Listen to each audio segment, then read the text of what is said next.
Hello, আসসালামু আলাইকুম viewers, কেমন আছেন সবাই? আশা করি সবাই ভালো আছেন। আজকে আপনাদেরকে নিয়ে আসলাম আমার ৬ নাম্বার ব্লগ ভিডিও। এতদিন কোনো ব্যস্ততার কারণে ভিডিও দেওয়া হয়নি। আজকে আপনাদের নিয়ে যাবো মাসুমা গার্মেন্টসের সাইডে একটা সুন্দর একটা জায়গায়। দেখতে পাচ্ছেন যে আমি এখানে এসে গেছি মাসুমা গার্মেন্টসের সামনে।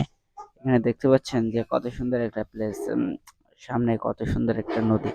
এটা হচ্ছে পানি, বর্তমানে পানি বেড়েছে তাই পানির দেখতে পাচ্ছেন যে কত সুন্দর একটা প্লেস। এখানে আসতে পারেন আপনারা। এখানে মণিপুর থেকে পশ্চিমে এই দেখতে পাচ্ছেন যে কত সুন্দর একটা জায়গা, কত সুন্দর করার একটা জায়গা, কত লোক। আমি এসে আজকে দেখছি যে ঢাকা শহরে এই স্থানটায়, অনেক শহরে গাজীপুরে দেখতে পাচ্ছেন যে কত সুন্দর সবাই বসে আছে, সত্যি কিছু দেখলেই মন জুড়ায় যায়, এমন একটা পরিবেশ।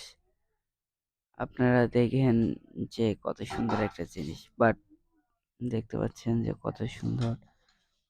এখানে আসতে পারেন বেড়ানোর জন্য। আর মনে পড়ে বেড়ানোর মতো কয়েকটা জায়গায় আছে, তার মধ্যে এটা একটু বেস্ট